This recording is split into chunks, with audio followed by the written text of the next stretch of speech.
오늘 이 삭개오라는 한 사람이 우리에게 던져주는 인간의 존재는 무엇이며 인간에게 필요한 것은 무엇인가를 우리에게 알려주고 있습니다. 삭개오는 2절에 삭개오를 소개하는 말이 있어요. 삭개오는 세리장이요 부자다. 어때요? 좋아요? 좋은 느낌으로 들려요? 근데 오늘 성경은 어떻게 설명하는지를 오늘 말씀을 통해서 알려드리겠습니다. 미국 타임스 창간자 헨리 루스의 부인 루스라는 그러한 여인이 이런 얘기를 합니다. 그 타임즈의 창간자입니다. 한 사람의 인생은 한 권의 책으로 말해주는 것이 아니라 단 한 줄의 문장으로, 단 한 줄의 이야기로 표현된다, 기억된다. 이런 유명한 말을 남겼습니다. 예컨대 조지 워싱턴은 미국의 독립의 아버지, 다 알잖아요, 그죠? 조지 워싱턴 그러면 미국의 독립의 아버지, 그렇게 아이들한테 미국의 독립의 아버지 그러면 조지 워싱턴 이렇게 기억이 되죠. 링컨, 아브라함 링컨은 노예 해방의 기수 딱 나오잖아요. 마틴 루터 킹은 흑인 인권의 선구자로 이렇게 기억됩니다. 이 루스 부인의 이 글을 자신의 자서전에 인용하며 이 글을 써야 되는데 너무너무 괴로워하는 사람이 한 명 있었습니다. 누굴까요? 그 사람은 닉슨 대통령이었습니다. 이 루스 여인의 글을 인용해서 써야 되는데 너무 괴로운 거예요. 닉슨 대통령은요. 왠지 아세요? 닉슨 대통령은 초선에서 4년 대통령을 했고요. 재선에도 성공했던 대통령이었습니다. 그는 강력한 미국을 건설하기 위해서 모든 노력과 헌신을 했던 아주 성실한 그런 헌신했던 대통령이었습니다. 그렇지만 단 한 번의 실수, 워터게이트 사건으로 중도의 대통령의 자리에서 물러나게 되죠. 그는 자신의 자서전에 자신의 성공적인 성과들을 묻힌 채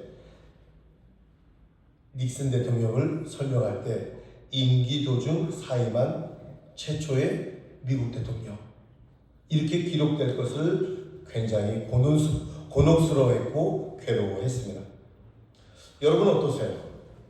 여러분 사람들은 다른 사람을 단 한 문장의 인상으로 기억되는 경향이 있습니다. 여러분들은 어떻게 기억됩니까? 다른 사람들이 여러분들이 얘기할 때 한 줄 얘기가 한 줄. 그 원사님, 그 성도님 진실해. 그분 굉장히 속이 넓어. 그 권사님 정말 섬김에 있어서 정말 훌륭한 분이야. 그분이 그 사람 말을 들으면 마음이 편해. 굉장히 아름다운 사람이야. 그렇게 기억되고 있습니까? 아니면 그 사람 굉장히 우유부단해. 그 사람은 굉장히 믿기가 어려워. 그 사람은 굉장히 힘든 사람이야. 그러한 인상 비평이 우리의 인생에 대한 평가가 됩니다. 과연 여러분들은 어떻게 사람들이 여러분들을 평가할까요? 오늘 읽은 말씀의 주인공 삭개오는 오늘 말씀 속에 평가를 받고 있습니다. 그게 2절에 2절. 삭개오는 세리장이요 부자다. 부자다. 이거 좋습니까? 근데 이 인간에 대한 이 소개는 정말 소개치고는 비참한 소개입니다.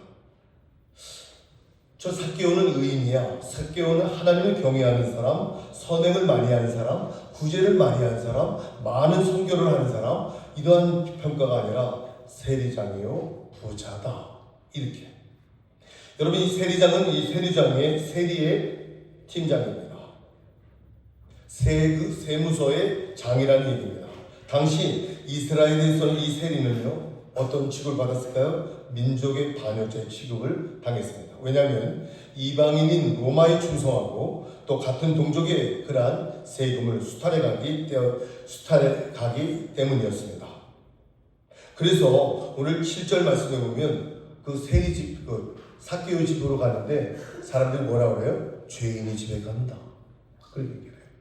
죄인이 집에 간다. 세리와 죄인을 동급 취급하는 거예요. 당시 그랬습니다. 세리를 죄인 취급하는 거죠. 부자라는 말도 긍정적인 뜻으로 한 말은 아닙니다. 가나안 이스라엘 백성들로부터 세금을 받아 불이한, 돈만 아는 수전노라는 평가를 받으며 부자가 되었던 삭개오. 부자 되기 안달난 우리 대한민국 사람들에게도 아마 이런 호칭을 받는 분들이 있을지 모르겠습니다. 사실 우리도 부자가 되기를 간절히 소원하지만 자기 인생을 부자였다라고 그 하나만 나를 수식어 해준다면 그거는 비참한 겁니다. 그건 누구도 원하지 않을 겁니다. 무언가 보람된 일을 했던 사람으로 기록되길 원하지 물질이 노예가 된 듯한 이런 평가를 받기는 싫어할 겁니다. 세리자요. 삭개오는 세리자요. 부자가. 이 평가는 지금까지 삭개오 인생에 비추어서 자기 묘비병에 쓰일만한 그러한 평가였습니다. 삭개오가 예수님 앞에 나온 이유도 바로 이러한 평가가 본인에게는 너무너무 수치스럽고 싫어서 주님을 만나면 인생이 바뀌고 주님을 만나면 사람이 바뀌고 그러한 사건 때문에 삭개오는 예수님을 만나러 지금 오고 있습니다. 그래서 이 삭개오가 이따가 결론으로 다시 말씀드리겠지만 오늘 이 결론에 비슷한 이야기가 있다면 9절에 뭐라고 그래요? 너희 집에 구원이 이르렀다.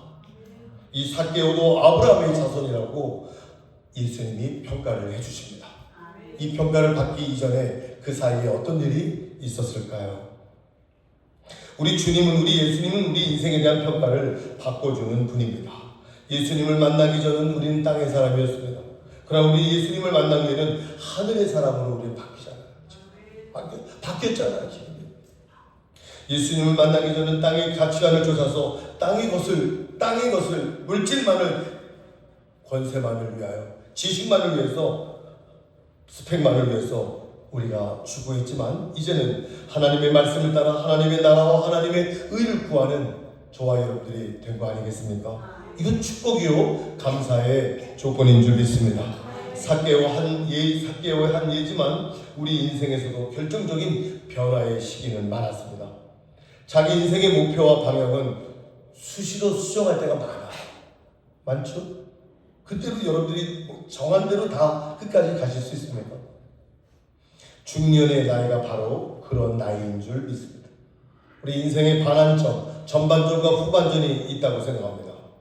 삭개오는 전반전을 비록 욕을 먹고 수치스럽게 살아왔지만 나름대로 이 삭개오는 자기 나름대로는 성공했다고 생각할 겁니다.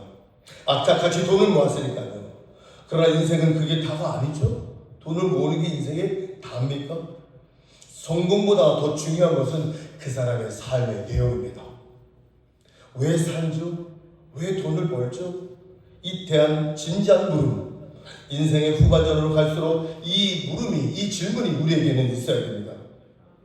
칼 융이라는 심리학자는 우리 인생의 사이클을 태양의 궤도로 설명합니다. 인생은 마치 태양이 동쪽에 떠서 중천에 갔다가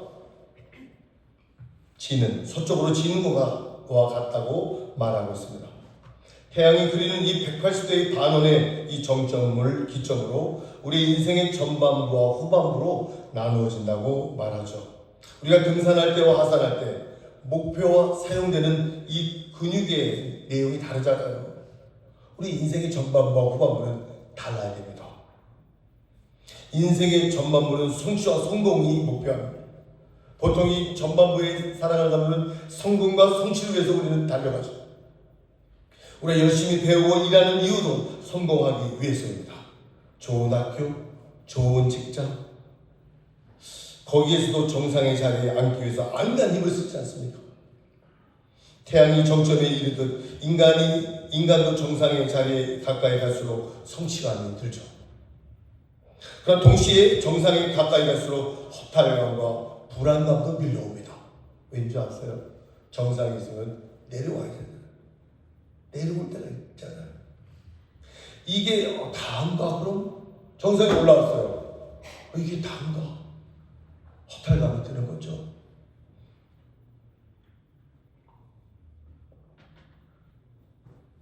동시에 이 부자요 세리장이었던 삭개오도 나름대로 성공했습니다. 이게 다일까 하는 고민에 빠져 삭개오는 잠을 못 이룹니다. 많은 걸 이뤘잖아. 부자잖아. 그러나 우리에게는 우리의 인생의 후반전이 기다리고 있죠. 이때는 삶의 의미와 공동체성이 중요합니다. 전반전을 사는 사람에게 성공과 성취가 없으면 공허하죠.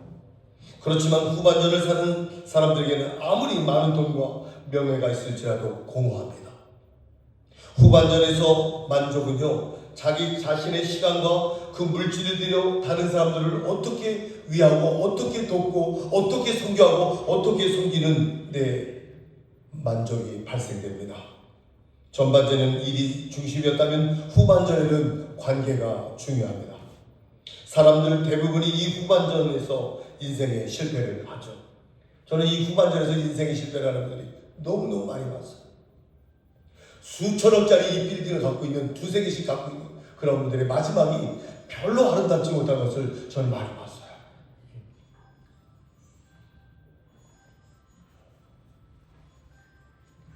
나이가 들수록 더 추해지고 노인의 지혜와 여유를 잃어가고 여전히 전반전의 삶의 양식인 이기적인 삶을 고수하고 그것을 버리지 못하고 있기 때문입니다. 후반전은 주는 것이 받는 것과 복된 삶이 되어야 됩니다. 후반전에는 우리가 후반전 살아가는, 여기 우리 청년과 40대 이전까지는요, 전반전이라고 하지만 후반전은 그렇지 않습니다. 사도행전 20장 35절에 예수께서 이르시되 주는 자가 받는 자보다 복되다, 그렇게 말씀하십니다. 삭개오가 지금 방황하면서 찾고자 했던 삶이 바로 이러한 삶입니다. 삭개오는 자기 인생의 방향을 바꾸어 줄 사람이 필요했습니다. 그 주님이 바로 예수 그리스도였습니다.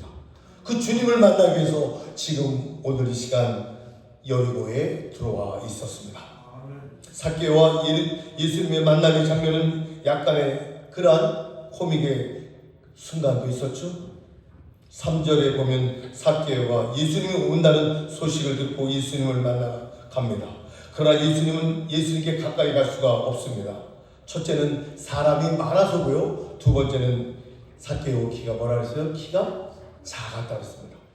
아무리 사람이 많다 하지만 어떻게든 비집고 들어갈 수 있지 않겠습니까? 키가 작으니까 더 들어갈 수 있지 않겠습니까? 그러나 못 들어갔습니다. 들어가지 못했습니다.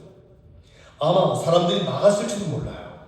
이 반역자, 이 매국노, 감히 여기를 어디라고 들어와 하며 막 사람들이 밀쳤을지도 몰라요. 아니면 삭개오 본인이 주저했을지도 몰라요. 사람들이 자기를 싫어한다는 생각을 자기만 알고 살았기 때문에, 수전도처럼 살았기 때문에, 사람들이 손가락 싸는 그걸 피해서 자기 자신이 들어가지 않을 수도 있었습니다. 그래서 스스로 포기한 거죠. 여러분, 키가 작다는 것은 신체적인 특징을 말한 것이지만 이는 삭개오의 심리를 반영한 말일 수도 있잖아요. 못 들어갔기 때문에. 옛날부터 키 작은 사람은 무시를 당하는 그러한 상황들이 있었습니다. 그래서 자기가 강한 것을, 자기가 키가 작은 사람들이 강한 것을 보이기 위해서 아주 독하게 살아가는 사람들이 많았기 때문에 이런 말이 생겼을지도 몰라요. 작은 고추가 맵다. 그런 말이 생겼을지도 몰라요. 그런 현실을 잘 반영한 이야기겠죠. 이런 나폴레옹은요, 전쟁의 그런 용사요, 천재였어요. 천재. 모든 대륙을 다 승리했습니다. 나폴레옹 키가 1m 55였습니다. 얼마나 작았겠어요, 나폴레옹. 한 번은 적군과 싸우는데 적군 대장이 그 작은 키로 무엇을 할 수 있겠느냐, 이렇게 조롱했습니다. 그러나 나폴레옹은 얘기합니다. 야, 비록 땅에서부터 재는 키는 너보다 내가 작지만 하늘에서 재는 키는 내가 더 크다. 재볼래? 하늘에서. 나폴레옹이 더 크죠? 그렇게 응수했다는 일화가 있습니다.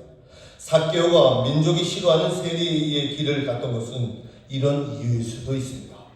정상적인 길이 막히자 다른 루트를 통해서, 세리의 길을 통해서 자기 실현의 기회를 잡았던 거 아닌가 생각합니다.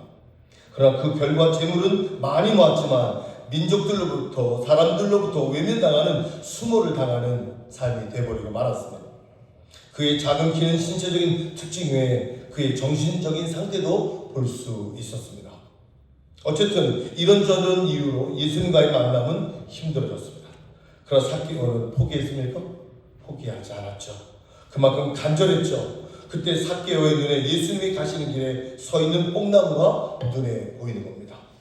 이 뽕나무는, 우리나라 뽕나무는 사람이 올라가지 못하죠. 요만한 나무니까요. 근데 이 당시에 이 예루살렘의 이 뽕나무는요, 성지 순례를 가보면 사람이 3명 정도가 팔을 걸리고 이렇게 벌려야만이 잡히는 그러한 큰 아름드리 나무를 우리가 생각할 수 있습니다. 이 장면도 한번 생각해보세요. 얼마나 코믹해요.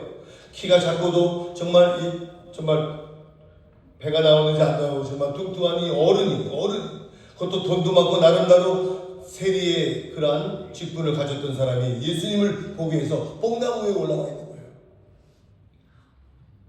성경에서 이러한 희한한 모습을 좀처럼 찾아보기 힘들죠? 그만큼 삭개오는 심정이 다급했습니다. 간절했습니다. 어른들 중에도요, 자기가 강하고 세고 막 하지만요, 그 속에는요, 어린아이 같은 순수한 마음도 있기도 해요. 이 세리는요, 독한 마음으로 많은 걸 이뤘지만 그 마음속에 어린 그런 동심의 그런 순수한 마음이 있었던 모양이죠. 뽕나무에 올라가서 예수님을 기다리고 있는 겁니다. 저는 이 모습을 보면서 체면 불구하고 뽕나무에 올라왔던 삭개오. 우리는 이 말씀을 찾기 위해서 체면을 버려야 됩니다. 버려야 할 때도 있습니다. 우리들이 가진 것이라는 것 아무것도 아닌데 체면 때문에 하나님께 더 가까이 못 가고 하나님께 붙잡히지 못하는 사람들이 있습니다. 마음이 단순한 사람이 하나님을 만납니다. 다윗은 하나님의 법궤를 옮기면서 왕입니다. 왕.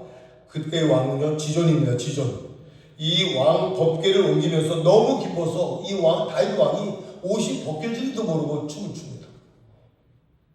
그래서 하나님이 다윗을 사랑한 것 같아요.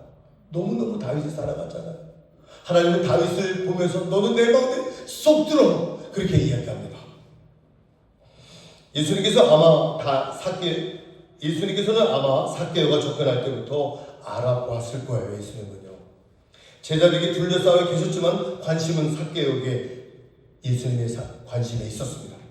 삭개오의 행동을 유심히 살펴보았을 겁니다. 뽕나무에 올라간 삭개오를 보고 예수님은 외치죠. 삭개오야, 속히 내려와. 내가 오늘 내 집에 유하여야겠다. 5절 말씀에 그렇게 얘기하는데요. 여기서 아주 중요한 재미난 얘기를 만든 그러한 예화를 제가 소개하겠습니다. 이 예수님이 이제 일정 중에서요, 누가복음 19장이잖아요. 지금요 18장 35절을 보면 예수께서 여리고에 가까이 오셨다. 여리고에 가까이 오셨는데 소경 바디메오가 다윗의 자손 예수요, 날 고쳐주세요. 제자들이 꾸짖었습니다. 더욱 큰 소리로 사모하는 마음으로 다윗의 자손 예수여, 나를 불쌍히 여겨주십시오. 이렇게 얘기했을 때 예수님이 그 바디메오의 그 눈먼 그 소경을 고쳐주십니다. 근데 이 누가복음 19장은 예수님이 여리고에 들어가시더라. 아까는 뭐라 그래요? 여리고에 가까이 왔다. 지금 여리고에 예수님 들어오셨어요. 뽕나무가 지금 보이고 있어요. 근데 예수님이 그 이야기를 하면서 어떤 목사님이, 저는 아닙니다, 어떤 목사님이 설교를 하는데 이 내용을 모든 성도들이 다 알잖아요. 뽕나무의 삭개오. 근데 예수님이 이 목사님이 허도 그 바디메오의 이야기에 심취되었다가 설교를 하면서 뽕나무 위에 바디메오 소경이 올라와 있습니다. 이렇게 얘기를 하니까 성도님들이 휘둥을 내하고 이상하다 이게. 저 뒤에 있는 사모님이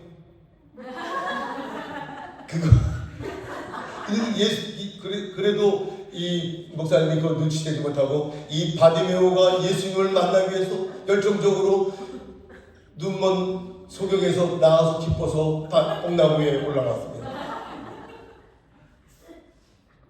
그래서 사모님이 일어나가지고 그냥 손짓을 하면서 아니라고 얘기하니까요, 목사님 그때 눈치를 채고, 그런데 예수님께서 다시 말씀하시기를 그 뽕나무 위에 올라와 있는 바디메오를 바라보며 바디메오야, 왜 따라왔느냐? 여기는 여리고에 들어왔는데 네가 여리고에 들어와 뽕나무에 올라와. 너는 내려와라.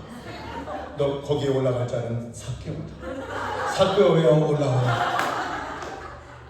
그렇게 말하면서 목사님이 가까스로 진정시키고 다음 설교를 진행했다는 이야기입니다.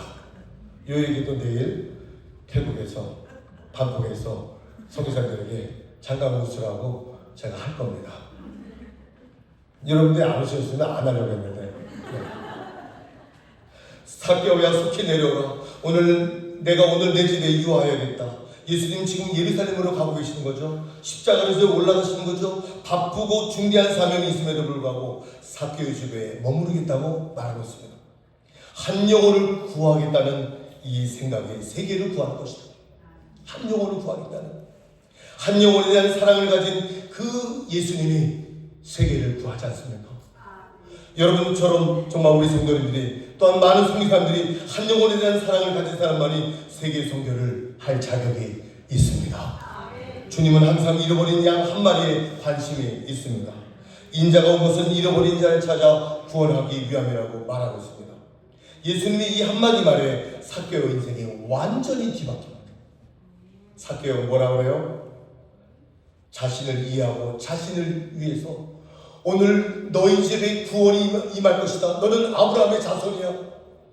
그렇게 얘기해주는 그 한마디에 이 삭개오는 뭐라고 얘기합니까? 급히 내려와 즐거워하며 영접하며 이야기를 합니다. 주님, 제가 저의 전 재산의 반을 주님께 드리겠습니다. 여러분 굉장히 아멘이 안 되세요? 삭개오 얘기해요. 그럼 내가 다른 사람들의 제 물질을 토색한 것이 있다면 4배나 갚겠습니다. 이건 삭개오의 인생에서 있을 수 없는 일이에요. 누구도 대접하지 않은 사람이었습니다. 수전도였습니다. 그런데 이 예수님을 만나고 주님이 구원을 선포하고 너는 아브라함의 자손이라는 이 신분을 이야기해 줬을 때 삭개오는 당당하게 주님, 내가 제 소유의 절반을 가난한 사람에게 주겠습니다. 그리고 다른 사람의 물질을 제가 토색한 것이 있다면, 빼앗은 것이 있다면 4배나 갚도록 하겠습니다. 부자가 천국에 들어가기가 쉽지 않죠. 그만큼 하나님과 재물을 겸하여 섬기기 어렵다는 말입니다. 삭개오는 부자가 어떻게 구원을 받을 수 있는지 가장 우리에게 모범적으로 우리에게 알려주었습니다. 여러분, 물질을 소유하는 것이 죄입니까? 그렇지 않습니다. 누가복음에서 증거하는 물질에 대한 자세는 분명합니다. 부자는 죄가 아닙니다. 근데 그 부자의 그 부를 제대로 사용하지 않고 자기를 위하여 쌓아두고 있는 것을 죄라고 합니다. 재물을 쌓아두는 것, 하나님에 대하여 부여하지 않은 것, 죄라고 얘기합니다. 부자가 되는 것은 하나님의 축복입니다. 그러나 하나님께서 하나님께 받은 그 부를 제대로 사용하지 않으면 그때 죄가 되는 겁니다.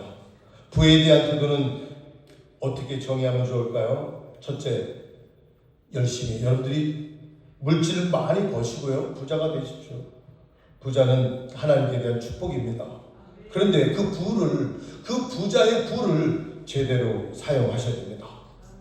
이것이 바로 성경에서 얘기하는 부자에 대한 정의입니다. 이런 점에서 우리 눈앞에 보이는 가난한 자가 있어요? 그러면 축복인 줄 아세요? 복인 줄 아세요? 부자에게는 거지 나사로가 자기 집 앞에 있다는 건 그건 축복이라고 생각해요. 부자에게는요. 왜냐하면 자기 부를 사용할 수 있는 좋은 기회를 주신 하나님의 기회 아닙니까? 그 거지를 보여주신 그 하나님의 기회 아닙니까? 그런데 불행하게도 이 부자는 나사로를 돌보지 않습니다. 결국 지옥에 가서 결국 불행하게 지옥의 형벌을 받게 됩니다. 여러분, 북한에 있는 동포들이 어렵다는 소식을 우리가 듣는 것을 복이라고 생각하세요. 우리의 이 부를, 우리 이 남한의 이러한 경제력으로 그들을 도울 수 있는 그러한 기회가 우리들에게 있다는 사실을 여러분 축복을 하시고 감사하시기를 바랍니다. 삭개오는 자발적으로 물질을 내어놓습니다. 하나님, 이 물질을 사용하겠습니다. 주님, 이 물질에 저는 소망을 두지 않겠습니다. 이 물질에 의미를 두겠습니다. 이제 소망을 물질에 두지 않고 하나님에게 두겠습니다. 우리 시대에도 이 삭개오 같은 사람들이 많아지기를 바랍니다. 우리 비전교회에 많은 성도님들이 삭개오 같은 사람들이 되기를 바랍니다. 쉽지는 않죠. 이 물질의 문제는 쉽지가 않습니다. 예수님을 만나자 한 인간이 바뀌죠. 그가 부자에서 이제는 자선사업가로 변하지 않습니까? 그가 수탈자에서 정직한 그런 관원이 되지 않습니까? 근심의 인생에서 즐거움의 인생으로, 소외된 인생에서 이제는 당당히 사람들과 함께하는 인생으로 삭개오는 바뀝니다. 아브라함의 자손으로 바뀝니다. 자선 사업가였던 삭개오로 그 인생을 평가하게 됩니다. 전에는 뭐라 했어요? 세리요 부자였다, 죄인이요 수전도였다, 이런 표현이었습니다. 근데 삭개오의 이 후반전은요, 자선 사업가로 소망을 하나님께로 둔 사람으로 그의 인생이 바뀝니다. 이 변화의 중심에는 주님이 있었습니다. 이 변화의 중심에는 예수 그리스도가 계셨습니다. 오늘도 그 주님께서 우리들 마음속에 문을 두드리고 계시죠. 그 주님을 받아들여 그와 함께 동고동락 하시는, 너희가 내 말을 듣고 내 말이 너희 안에 거하면 무엇이든지 구하라, 그리하면 이룰 것이다. 이 말씀을 여러분의 마음속에 간직하시고 승리하시는 여러분들이 되시길 간절히 주님의 이름으로 축원합니다. 축원합니다. 기도하겠습니다. 여러분, 인생의 전반부와 후반부가 있습니다. 여기 인생의 전반부를 사신 분들 계시죠? 많은 분들이 지금 후반부를 살고 있습니다. 삭개오처럼 변하십시오. 삭개오는 전반부요, 세리요 부자였다, 자기밖에 모르는 수전도였다, 죄인이었다. 이게 바로 삭개오의 명식이었습니다. 그러나 삭개오는 후반부의 삶은 정반대로 바뀌죠. 그는 자선 사업가로, 그는 하나님의 사용하는 일꾼으로 바뀌었습니다. 여러분, 주님을 만나시면 돼요. 주님을 진정으로 만나시면 바뀌어요. 예? 오늘 시간 기도하는 삭개오처럼 우리 인생이 바뀌어지게 하옵소서. 주여 한번 부르기도 하겠습니다. 주여, 하나님 은혜 감사합니다. 주께서 역사하시고 인도하는 하나님 영광스러운 자녀 되게 하시고 은혜 위에 은혜를 더하게 하여 주시길 간절히 소원합니다. 역사하여 주시옵소서, 인도하여 주시옵소서, 주님 축복하여 주옵소서, 함께해 주시길 간절히 예수님의 이름으로 축복하며 기도합니다. 우리의 삭개오처럼 인생의 후반부가 바뀌어지는, 우리의 명함이 바뀌어지는, 우리의 평가가 바뀌어지는, 우리의 명함이 바뀌어지는 그런 인생 되게 하옵소서. 감사하며 예수님의 이름으로 기도합니다. 아멘. 자, 앞으로 나오시죠. 다 나오세요. 우리 신민입사 나오세요. 나오세요.